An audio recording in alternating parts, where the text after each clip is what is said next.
Hola, buenas tardes a todos. Pues a mí me toca presentar el tema de fibrosis quística y para comenzar vamos definiendo a esta enfermedad. La fibrosis quística es un trastorno genético caracterizado por la producción de sudor con un alto contenido en sales y de secreciones mucosas con una viscosidad anormal.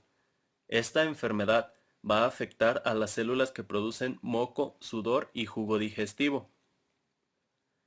Estos líquidos secretados normalmente son ligeros y resbaladizos, pero en las personas con fibrosis quística hay un gen defectuoso que hace que estas secreciones se vuelvan pegajosas y espesas, y en lugar de actuar como lubricantes, estas secreciones van a tapar los tubos, conductos y pasajes, especialmente en los pulmones y en el páncreas. El gen involucrado a esta enfermedad va a ser el gen CFRT, que es el regulador de la conductancia de fibrosis quística. Su ubicación cromosómica va a ser en el cromosoma 7, en el brazo largo, en la región 31.2, y su locus o punto de ruptura se mencionaba que se han identificado más de 1250 mutaciones, pero un 70% de los casos va a estar causado por el alelo F508. Y lo que ocurre aquí es una delesión de la fenilalanina en la porción 508 del gen, de ahí viene su nombre F508.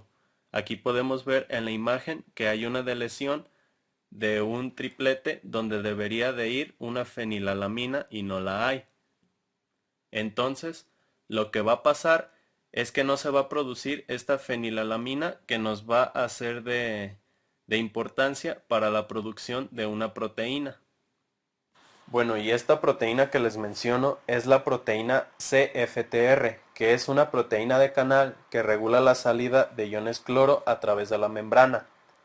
Esta proteína va a poseer tres dominios, que van a ser el dominio MSD, que se refiere al dominio transmembrana, que permite que la proteína se una a la membrana de la célula y forme un canal.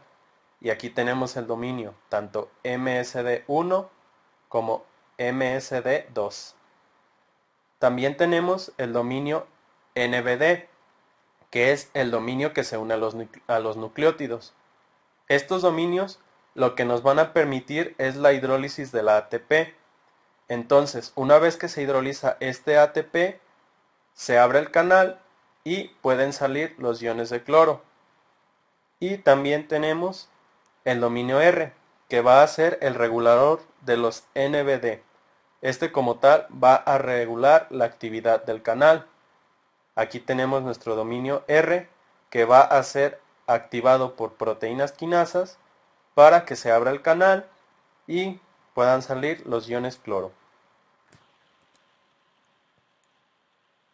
En condiciones normales, esta proteína CFTR permite la salida de iones cloro hacia las cavidades epiteliales cubiertas por moco, y con esta salida de iones cloro también se produce la salida de iones de sodio, y a su vez sabemos que el sodio atrae agua. Entonces, al atraer agua, se permite que este moco sea resbaladizo y por lo tanto haya paso de sustancias. Sin embargo, en la enfermedad de fibrosis quística no hay una correcta salida de iones cloro. Por lo tanto, no hay salida también de iones sodio, ya que, como sabemos, todo se basa a partir de un gradiente osmótico. Entonces, como no hay salida de iones de sodio, tampoco hay paso de agua. Y al no haber paso de agua, este moco va a ser más viscoso, lo cual nos va a traer una serie de repercusiones que más adelante les voy a mencionar. Y pues aquí, la importancia de la delesión de la fenilalamina es que como no hay fenilalamina, esta va a ser necesaria para la unión de los dominios de la proteína. Entonces, como no hay fenilalamina, no hay una correcta unión de estos dominios y por lo tanto no hay una correcta funcionalidad de esta proteína. También es importante mencionar que la mutación de la que vamos a estar hablando es por ausencia de esta proteína, ya que esta es la mutación que se presenta en el 70% de los casos. Sin embargo, hay otros tipos de mutaciones que son clasificados desde el 1 hasta el 5 y pues estos pueden ser por una síntesis defectuosa de esta proteína, por un defecto en el procesamiento y maduración de esta proteína, por defectos en la regulación o actividad de este canal, por una conductancia disminuida de esta proteína o por una función reducida y a su vez que haya una síntesis reducida de esta proteína. Entonces es como una pequeña clasificación de cómo podemos identificar las mutaciones en esta proteína. Ahora vamos con su patrón de herencia. Esta enfermedad de fibrosis quística es una enfermedad autosómica recesiva y decimos que es autosómica recesiva por su ubicación, que es una falla en el cromosoma 7 y no en un cromosoma sexual, y porque la mutación en solo una de las copias del gen no es suficiente para producir la enfermedad, ya que la copia normal produce la suficiente proteína. Y pues aquí tenemos una imagen de cómo sería la distribución de este gen mutado. Tenemos una pareja de individuos portadores del gen mutado y vemos cómo sería su descendencia. Hay un 25% de probabilidad de que los hijos sean sanos, que tengan su gen correctamente.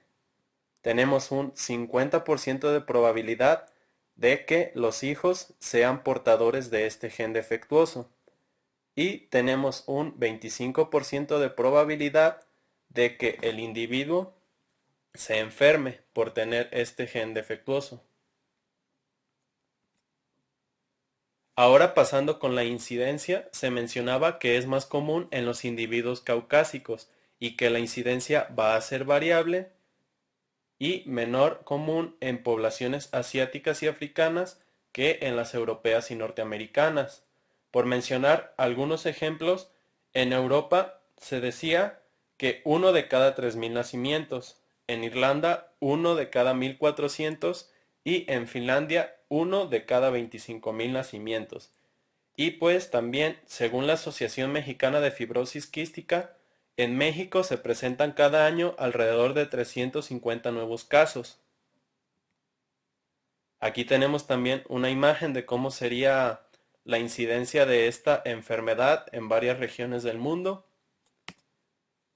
Y pues pasando con su mortalidad y esperanza de vida, la mortalidad se va a ver relacionada según el tipo de mutación, ya que, como recordamos, va a haber unas que sí va a haber síntesis de esta proteína, pero en menor grado, o situaciones así.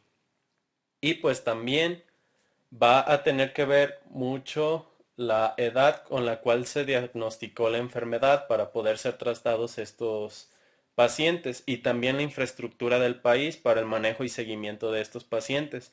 Y pues aquí un dato un poco alarmante es que en México la esperanza de vida en pacientes con fibrosis quística es solo de 18.5 años y el diagnóstico suele ser 2 o 3 años después de que nace esta persona.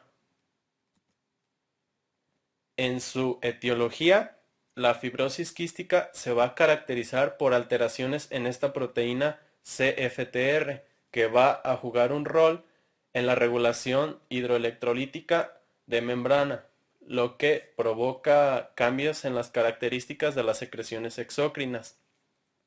Y pues aquí, la ausencia de esta proteína CFTR funcional a nivel de la membrana epitelial va a producir un sudor con un alto contenido de sales, que va a estar asociada a un riesgo de deshidratación hipotónica, y a su vez estas secreciones mucosas con una viscosidad anormal van a producir éstasis, obstrucción e infección bronquial.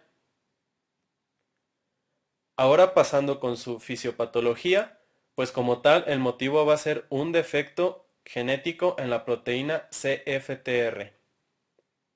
Aquí, pues, el defecto nos va a producir una pérdida en la secreción de iones de cloro. Y pues esta pérdida en la secreción nos va a llevar a una acumulación de iones cloro que van a interferir en el metabolismo de las células, por lo cual va a haber también una absorción dominante de sodio y de agua a partir de estas células para regular esta concentración tan elevada de cloro que va a intervenir con la función normal de las células. Entonces, como se va a perder esta agua en el moco, va a disminuir la motilidad ciliar y por lo tanto este moco se va a deshidratar y se va a volver más estático. Al no tener agua, este moco va a volverse más viscoso. Y pues pasando con las afecciones en las vías aéreas, va a ocurrir todo lo antes mencionado, pero a partir de que tenemos un moco más viscoso, este va a propiciar a la invasión de bacterias que normalmente se encuentran en estas cavidades, como la cavidad aérea. Principalmente va a ser el Staphylococcus aureus y posteriormente las pseudomonas. Entonces, una vez que se produce una infección por estas bacterias, va a haber una migración de neutrófilos y a su vez estos van a propiciar a la inflamación crónica por los productos celulares de estos neutrófilos y a su vez la inflamación crónica nos va a producir la cicatrización de este tejido, lo cual nos va a llevar al desarrollo de fibrosis. Y las afecciones en el páncreas, pues para recordar, el conducto pancreático que surge de la cola del páncreas y atraviesa el cuerpo, el cuello y la cabeza hasta desembocar en el duodeno a través de la ampolla de Vater, se va a encontrar obstruido y no va a haber una liberación de enzimas pancreáticas para la digestión.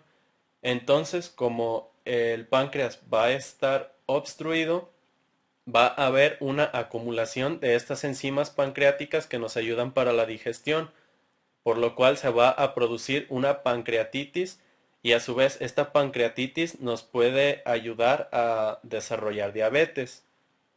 Y pues como dato, se mencionaba que la insuficiencia pancreática exócrina es la manifestación más significativa de la fibrosis quística. Bueno, dentro de sus signos y síntomas vamos a encontrar tanto respiratorios como digestivos. En los respiratorios, esta mucosidad espesa y pegajosa asociada a la fibrosis quística va a obstruir las vías aéreas. Y pues vamos a ver en los pacientes que se presenta tos persistente con esputo, silivancias, fatiga ante el ejercicio, infecciones pulmonares recurrentes, fosas nasales inflamadas o congestión nasal y sinusitis recurrente. Y en los signos y síntomas digestivos, el moco espeso que va a bloquear los conductos pancreáticos que transportan las enzimas digestivas desde el páncreas hasta el intestino delgado, pues al no haber estas enzimas no va a haber una correcta absorción de los nutrientes en los alimentos y esto se va a ver reflejado por heces grasosas y con mal olor, con poco aumento en el peso y el crecimiento, con obstrucción intestinal, particularmente en recién nacidos, que va a estar caracterizada por el hilio meconio. Este hilio meconio se refiere a que una vez que nace el bebé, debería de comenzar a trabajar su metabolismo. Entonces, todas estas heces que están dentro de él cuando todavía estaba en el vientre de la madre, deben de ser eliminadas, pero al no tener estas enzimas, ese meconio se queda ahí y produce inflamación en el bebé. Y pues es uno de los rasgos característicos de esta enfermedad. También pues se puede presentar un estreñimiento crónico o severo y pues esto a su vez nos lleva a un sobreesfuerzo al defecar, lo cual puede llevar al desarrollo de un prolapso rectal. Bueno, y pasando con el diagnóstico, en el diagnóstico prenatal en los embarazos de alto riesgo, el análisis de las mutaciones en muestras de vellosidades coriónicas después de la octava semana gestacional van a ser de utilidad para identificar esta mutación. Y también otros métodos de diagnóstico van a ser por la identificación de la disfunción de la proteína CFTR confirmada por el laboratorio. También la prueba de sudor, donde vamos a encontrar una concentración de cloruro excesiva por encima de los 60 miliosmoles por litro. Y esto se mencionaba que era un rasgo muy característico de la enfermedad, ya que las mamás al momento de darle besos a sus hijos sienten un sabor como salado, y es por la presencia de sodio en su sudor. También pues se va a confirmar la identificación de la mutación del gen CFRT, y pues también se puede dar por medio del diagnóstico neonatal mediante el cribado, que se mencionaba que a partir del 2002 ha permitido diagnosticar el 95% de los casos.